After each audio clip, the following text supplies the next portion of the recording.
이 맹겔레의 실험을 보면은 여기 몇 가지 예를 보였는데요.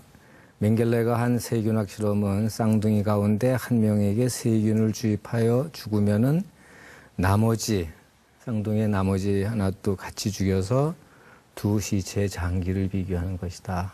또 어떤 쌍둥이는 죽을 때까지 얼마만큼 혈액을 뽑을 수 있는지 확인하는 실험에 사용하기도 했다. 피검자들을 거세하기도 했고 수혈 반응을 보기 위한 실험에 쓰이기도 했다. 맹겔레는 쌍둥이의 혈관과 장기를 붙여 샴 쌍둥이를 만들려는 실험도 했다. 이런 예는 끝이 없을 정도이다.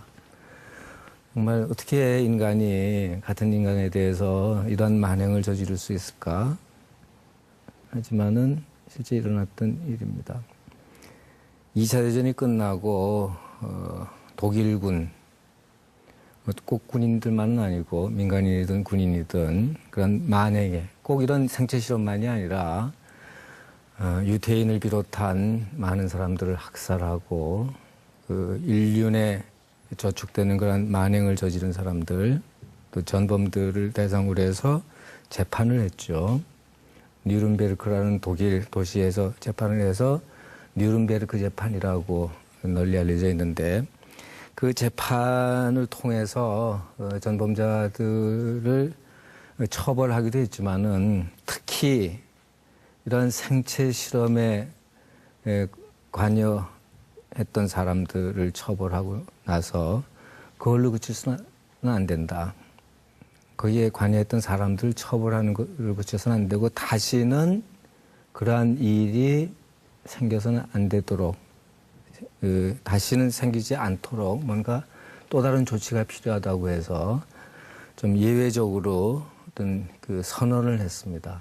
우리가 뉘른베르크 강령이라고 부르는 그런 선언인데요. 다른 말로는 허용 가능한 의학 실험입니다. 의학 실험에는 여러 가지가 있지만 어떤 것은 허용할 수 있고 어떤 것은 허용할 수 없다. 여러 가지 한 10가지의 그런 내용을 담았는데요. 그 중에서 가장 중요한 것은 피검자가 자발적으로 동의하는 것이다. 아까 맹겔레의 그 생체 실험에서 만약에 피검자가 동의를 해야지만 그런 실험을 할 수 있도록 했다면 그런 만행이 일어날 수 없겠죠. 그렇죠? 정말 한 국가 또 이성을 상실했다고 할까요?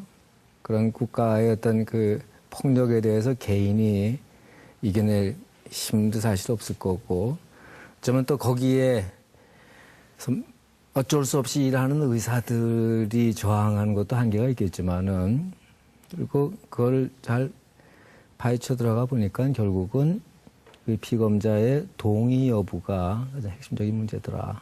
그거를 지켜야지만 정말 의학 실험이라고 부를 수 있는 그런 정당성을 가질 수 있는 것이다. 그런 윤리성이 담보되는 것이다 하는 내용을 담은 것입니다. 이 뉘른베르크 강령이 토대가 돼서 그 이후에 여러분들 많이 들어보셨을 거예요. 헬싱키 선언과 같은 좀 더 발전된 형태로 나타나게 되고, 그 이후에 많은 나라에서 또 많은 의사단체에서 또 의사들이 의학 실험, 인간을 대상으로 한 실험에서 지켜야 될 그런 강령이나 지침으로 다듬어지게 됩니다.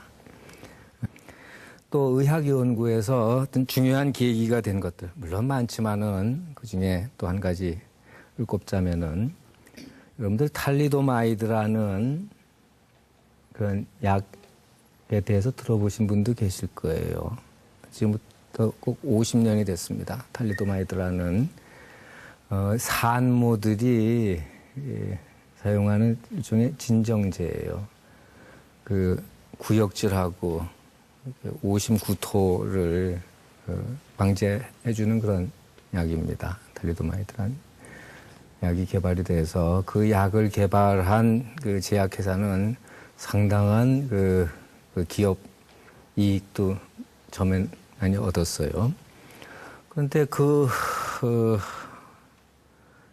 약 약을 복용한 산모들에서 나중에 이제 조사 결과 그게 밝혀졌지만 아기들 그 무렵에 출산된 아기들 중에서 기형들이 아까 봤던 이 오른쪽에 있는 그 어린이와 같이 윗팔이 없는 또는 다리 윗부분이 없는 허벅지 부분이 없는 저런 아기들이 출생을 했어요. 저런 기형아들이. 그래서 잘 조사를 해보니까 달리도마이드를 복용한 산모들에게서 저런 기형아가 발생한다는 사실이 밝혀졌습니다. 놀라운 일이죠. 그래서 그 회사는 회사가 망하기도 했지만 엄청난 그런 잘못을 저지른 것이죠. 또 그 제약회사가 그 약을 개발할 때는 당시로는 최선을 다했다고도 볼 수 있습니다. 원숭이 실험까지도 했어요. 그래서 원숭이까지도 해서 효과는 있고 부작용이 없다는 사실을 확인한 다음에 그래서 이 정도면 되겠다 하고 사용을 했는데 좀 예기치도 못했던 그런 부작용이 나타났던 겁니다. 요즘에 새로운 약을 개발할 때 마지막 단계로 사람들에게 임상시험을 해보죠. 이 약이 정말 효과가 있는지 또는 부작용이 없는지 그게 다 확인돼야지만 사람에게 쓸 수 있죠. 많은 사람들에게 사용하기 전에 일부 사람들에게 사용을 해보는 것이죠. 근데 일부 사람들에게 시험을 해보는데 아까 얘기했던 그런 원칙들, 피검자의 어떤 자발적인 동의 과정 이런 게 중요하고 그 외에도 여러 가지 원칙을 갖다 지켜나가면서 또 그 지켜나가는 것뿐만 아니라 그걸 감시하는 어떤 그 기구의 감시 감독을 받아가면서 그 새로운 약이든지 새로운 치료법을 개발을 합니다. 그런 게 뉘른베르크 강령 또는 헬싱키 선언 또는 달리도마이드의 스랄린 경험을 통해서 그런 연구 과정의 어떤 절차, 정당성 그런 게 확립이 됐죠. 의학 지식과 기술이 아주 놀랍게 발전하고 많은 것들이 이제 축적이 됐지만은 그게 가능하게 된 데는 이런 어떤 윤리적인 것이 뒷받침이 되기 때문에 그게 가능할 겁니다. 물론 지금도 그렇지 않은 일이 벌어지고 있겠지만은 어떤 걸 다 최소화가 아니라 그런 일이 전혀 일어나지 않도록 해야지 정말 진정한 발전이 가능할 겁니다.